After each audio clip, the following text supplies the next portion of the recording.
Praise the Lord. आप सबको जय मसीह की। मैं परमेश्वर का धन्यवाद देता हूं आज की सुबह दिखाने के लिए।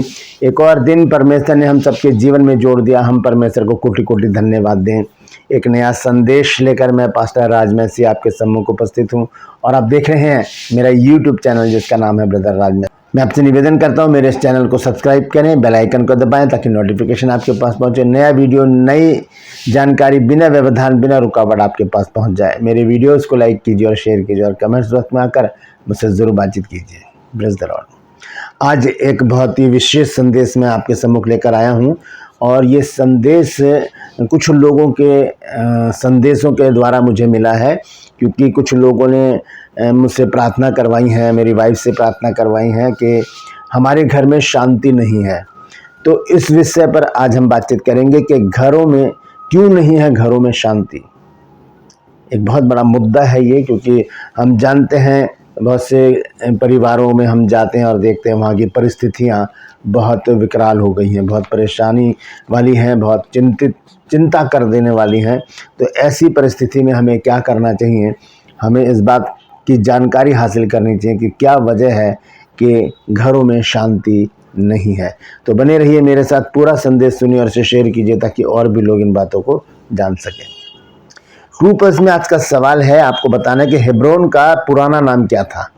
हेब्रोन का पुराना नाम क्या था? जानते हैं तो कमेंट्स में लिख दीजिए, नहीं तो डिस्क्रिप्शन में आपको इस सवाल का जवाब मिल जाएगा। Praise the Lord. आइए एक छोटी सी प्रार्थना करते हैं, उसके बाद आज के वचन में चलेंगे।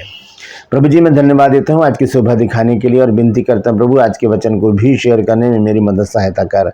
मेरे होठों को, मेरे दिल दिमाग को छूकर ब्लेस कर। मेरी आत्मा, मेरा शरीर तेरे ही कब्जे में रहे, ताकि बोलने वाला मनुष्य नहीं बल्कि तेरा आत्मा हो। जो भी गुड़ भेद की बातें आज के वचन में छिपी हैं प्रभु, वो हम पे प्रकट करना, ताकि हम उन बातों को जाने और उन्हीं के अनुसार अपने जीवनों को व्यतीत करने वाले बन सकें। जितने भी लोग इस वचन को देख रहे हैं, सुन रहे हैं, सब पर मैं तेरी आशीष बोलता हूँ प्रभु। हर एक को आशीषित कर, हर एक की रोग, बीमारी, चिंता, परेशानियां अपने सामर्थ्य नाम के द्वारा दूर कर दे। प्रभु यीशु नासरी के नाम से मांगता हूँ, आमीन। Praise the Lord. तो आइए आज के संदेश को हम शुरू करेंगे। संदेश है कि क्यों नहीं है घरों में शांति। क्यों नहीं है घरों में शांति? क्यों अशांति है? क्यों लड़ाई झगड़े हैं? क्यों नशा है? क्यों कर्जे हैं? क्यों परेशानियां हैं? क्यों चिंताएं हैं? ऐसा क्यों है? आइए इस विषय पर आज हम बातचीत करेंगे। कुछ वर्सेस हैं जो मैं आपको पढ़ाना चाहता हूं और उन्हीं वर्सेस के द्वारा हम जानेंगे कि ऐसी क्या परेशानियां हैं, ऐसी क्या कमियां हैं, या ऐसा क्या परिस्थिति है जिसके कारण ऐसा हो रहा है। तो आइए हम देखेंगे एक वचन। नया नियम में एक पुस्तक है जिसका नाम है पहला तीमुथियुस। तीमुथियुस के नाम लिखी संत पौलुस की पत्री है। पहला तीमुथियुस 5 अध्याय और उसके 8 पद को जब हम पढ़ते हैं तो यहाँ पर एक बात हमको पता चलती है जो हमें जानना बहुत ज़रूरी है। यहाँ पर लिखा है कि पर यदि कोई अपनों की और निज करके अपने घराने की चिंता ना करे तो वह विश्वास से मुकर गया है और अविश्वासी से भी बुरा हो गया है। यहाँ पर ये किसकी बात हो रही है? ध्यान से सुनिएगा। यहाँ पर ये घर के मुखिया की बात हो रही है, जो घर का हेड है, ये उसकी बात हो रही है। तो ध्यान से सुनिए, यहाँ पर क्या लिखा है? पर यदि कोई अपनों की और निज करके अपने घराने की चिंता ना करे तो वह विश्वास से मुकर गया और अविश्वासी से बुरा हो गया है। तो जो घर के जो हेड हैं, घर के जो बड़े हैं, घर के जो मुखिया हैं, जिनके ऊपर घर डिपेंड रहता है, सबसे बड़ा काम उन्हीं का है घर को संभालने का। सारी परिस्थितियां जानते हैं, वो सब कुछ जानते हैं। घर में रहने वाले एक एक सदस्य के एटीट्यूड को जानते हैं, उसके स्वभाव को जानते हैं, उसके रहन सहन को जानते हैं, उसकी ज़ुबान को जानते हैं और उसके मन में क्या चल रहा है ये भी बहुत अच्छी तरह से जान जाते हैं। तो सबसे बड़ा काम किसका हो जाता है? घर के मुखिया का। उसको अपने परिवार की चिंता करने की ज़रूरत है। बाहर की चिंताएं करने से पहले अपने परिवार को सुधारने की, क्योंकि अगर हम बाहर वालों की चिंता करेंगे तो बाहर वाले यही कहेंगे कि पहले अपने घर को संभालो, बाद में हमें समझाना। क्योंकि बहुत से लोग क्या करते हैं, दूसरे घरों में जब लड़ाई झगड़े होते हैं तो वहाँ पर जाकर समझाने पहुँच जाते हैं। लेकिन यहाँ पर मैं आपको बताना चाहता हूँ, बाइबल हमें बताती है कि हम सबसे पहले अपने घर को सुधारें, तभी हम दूसरों को सुधार सकते हैं, क्योंकि यहाँ स्पष्ट रीति से लिखा है कि यदि कोई अपनों की और निज करके अपने घराने की चिंता ना करें। तो सबसे पहली चिंता हमें अपने घर की करनी कि हम अपने घर को कैसे सुधारें, घर की जो अशांति है उसको हम शांति में कैसे बदलें, घर के माहौल को, घर के हालात को कैसे बदलें। इसके लिए बहुत ज़रूरी है जो घर के जो बड़े हैं, वो माता पिता हों, चाहे दादा दादी हों, नाना नानी हों, या माता और कोई भी हों, चाचा चाची, मामा मामी, जो भी बड़े होते हैं घर के, जिनके ऊपर डिपेंड होता है घर, कोई भी हो सकता है, बच्चे भी हो सकते हैं, कई बार बच्चों को भी बड़ा बना दिया जाता है। तो ऐसी परिस्थिति में क्या करना है, हमें घराने की चिंता करनी है कि कैसे इस माहौल को दुरुस्त किया जाए, क्योंकि शैतान बहुत बारीकी से चाल चलता है। वो लड़ाई कराने में टाइम नहीं लगाता। सेकंड में क्या होता है, किसी की भी बात किसी को बुरी लग जाती है और फिर उसके बाद वो झगड़ा हो जाता है, झगड़ा बढ़ते बढ़ते बहुत बड़ा विकराल रूप ले लेता है।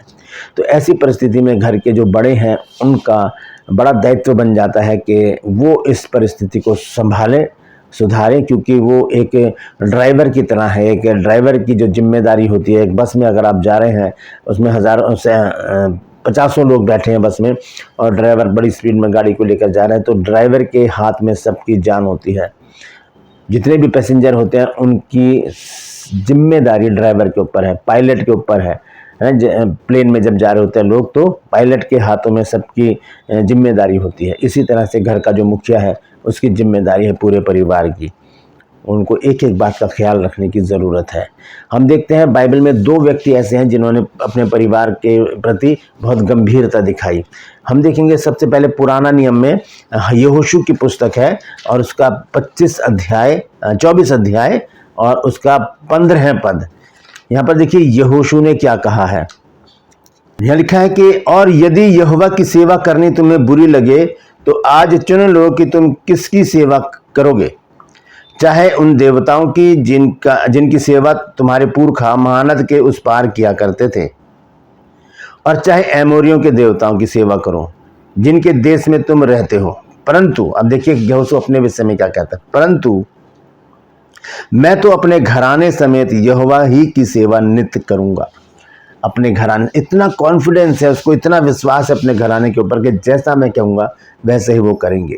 तो यही कॉन्फिडेंस हमें अपने परिवार का समेटना है, अपने परिवार में इतना विश्वास जमा देना है कि वो जैसा हम कहें वैसा वो करने लगे। अब ये नहीं कि हम एक से तो प्यार से बात कर रहे हैं, दूसरे को डांट रहे हैं, तो ऐसे परिस्थितियाँ खराब होंगी। एक न्यूट्रल काम होना चाहिए जो घर का जो बड़ा है ना, तटस्थ जिसको कहते हैं। तो यहाँ पर यहोशू बड़े हियाव के साथ कहते हैं कि मैं तो अपने घराने समेत परमेश्वर की सेवा नित्य करूंगा, क्योंकि वो जानता है कि ये परिवार मेरा है, ये घराना मेरा है, ये मेरी ही सुनेगा, क्योंकि मैंने इसको संभाला है। तो ये कैसी परिस्थिति है, ये ऐसी परिस्थिति है कि जब एक घर का मुखिया ही परमेश्वर से जुड़ा हुआ है तो दूसरे लोग अवश्य जुड़ेंगे। अगर घर का मुखिया ही परमेश्वर से दूर है, वो खुद अपनी इच्छाएं पूरी कर रहा है, वो खुद नशे में रहता है, वो खुद बाहर लड़ाई झगड़े करके घर में आता है, घर में भी लड़ाई झगड़े करता है, तो फिर घर की परिस्थितियां तो खराब ही होंगी। तो ऐसी परिस्थिति में हमें यहोशू से सीखना है। और एक व्यक्ति और है जो नया नियम में हम देखते हैं प्रेरितों के काम की पुस्तक में 10 अध्याय में, जिसका नाम है कुरनेलियुस। और इसको हम सभी जानते हैं बहुत अच्छी तरह से। कुरनेलियुस के बारे में, ये घराने समेत क्या करता है, परमेश्वर से डरता है। देखिए यहाँ लिखा है, पहली आयत से मैं पढ़ूंगा। यहाँ लिखा है, कैसरिया में कुरनेलियुस नाम एक मनुष्य था जो इतालियानी नाम पलटन का सूबेदार था। ये बड़े पद पर था, है ना। और लिखा है वह भक्त था और अपने सारे घराने समेत परमेश्वर से डरता था और यहूदी लोगों को बहुत दान देता और बराबर परमेश्वर से प्रार्थना करता था। यहाँ लिखा है सारे घराने समेत, यानी कि सारे घराने, पूरे घराने को उसने अपने कंट्रोल में ले रखा था। ये नहीं कि वो अकेला प्रार्थना में लगा या अकेला मीटिंग्स में जा रहा है, अकेला चर्च जा रहा है और खुद परमेश्वर के भय में रह रहा है और घर वालों को छोड़ रखा है। नहीं, ऐसा नहीं है। ये खुद तो कर ही रहा है प्रभु के काम और अपने परिवार को भी उसमें लगा रखा है। लिखा है कि वो सारे घराने समेत परमेश्वर से डरता था। वो परमेश्वर का भय उसमें के अंदर तो था ही, उसने अपने परिवार के लोगों के अंदर भी परमेश्वर के डर को पैबस्त करा दिया था। इसीलिए उसका नाम ही बाइबल में आया है कि और कौन है वो, कुरनेलियुस, एक अन्य जाति का व्यक्ति जो बड़ा ललायत थे ये करने के लिए कि मेरा बपतिस्मा हो।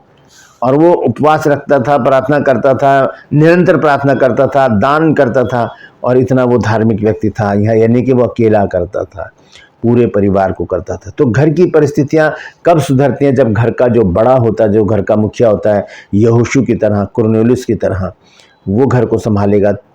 क्योंकि बाइबल हमें बताती है कि घर का जो मुखिया है उसको अपने परिवार की चिंता करने की ज़रूरत है। पहला तीमुथियुस 5:8 में हम पढ़ चुके हैं।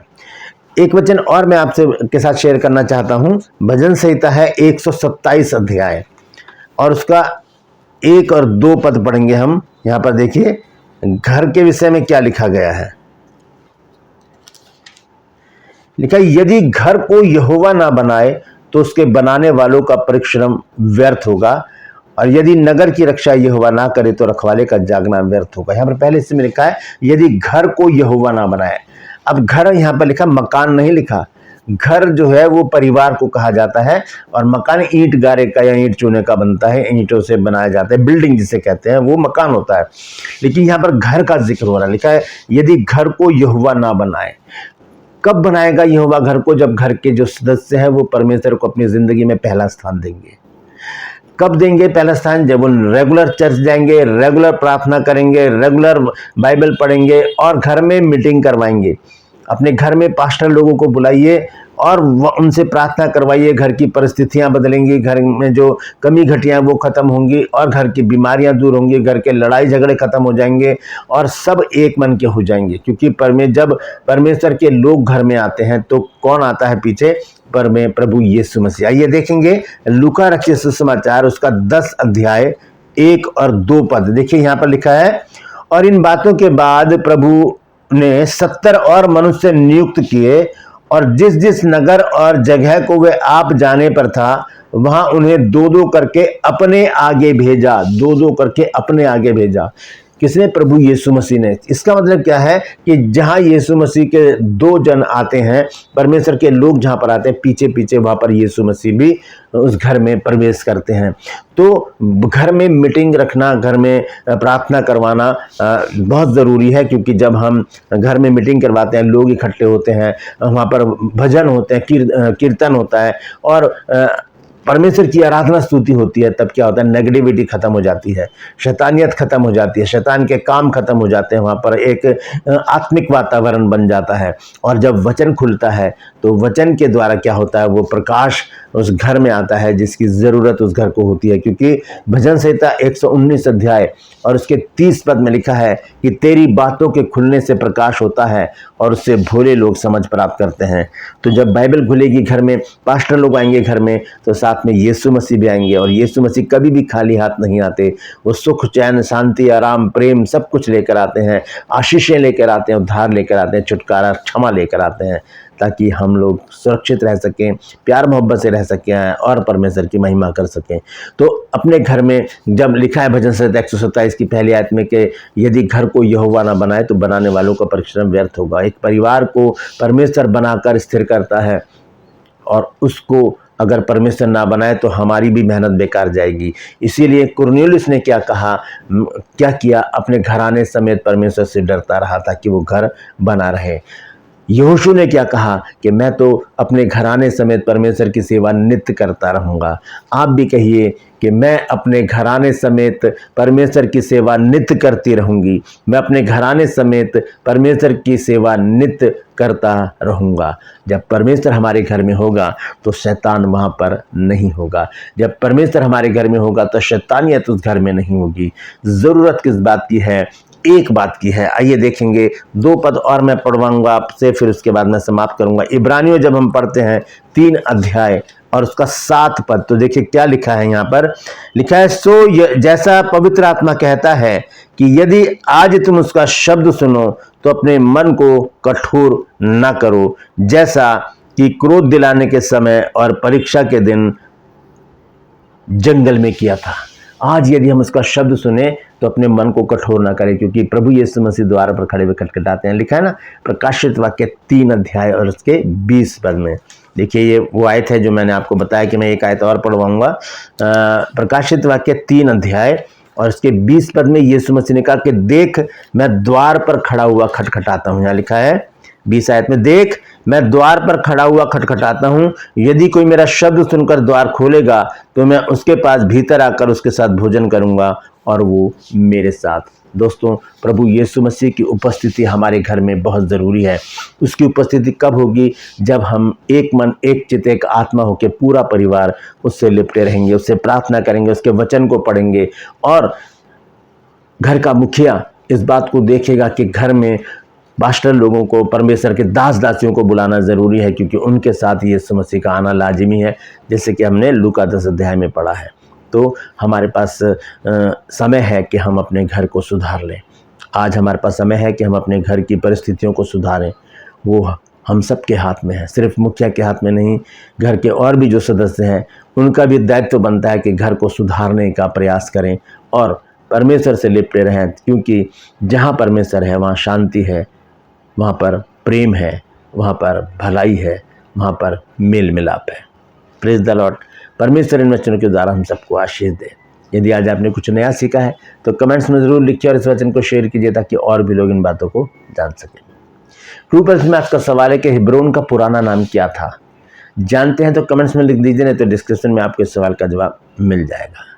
मैं आपसे निवेदन करता हूं, मेरे इन चैनल्स को सब्सक्राइब करें, बेल आइकन को दबाएं ताकि नोटिफिकेशन आपके पास पहुंचे, नया वीडियो, नई जानकारी बिना व्यवधान बिना रुकावट आपके पास पहुंच जाए। मेरे वीडियोस को लाइक कीजिए और शेयर कीजिए और कमेंट्स बॉक्स में आकर मुझसे ज़रूर बातचीत कीजिए। आज के लिए बस इतना ही। फिर मिलूंगा एक नए संदेश के साथ, एक नया वीडियो लेकर। तब तक के लिए मुझे इजाज़त दीजिए, लेकिन अपना और अपनों का ख्याल रखिए और अपने परिवार को सुधारने में आगे आ जाइए, क्योंकि परमेश्वर हमेशा आपके साथ है इस कार्य को करने के लिए। Praise the Lord. परमेश्वर आप सबको आशीष दे।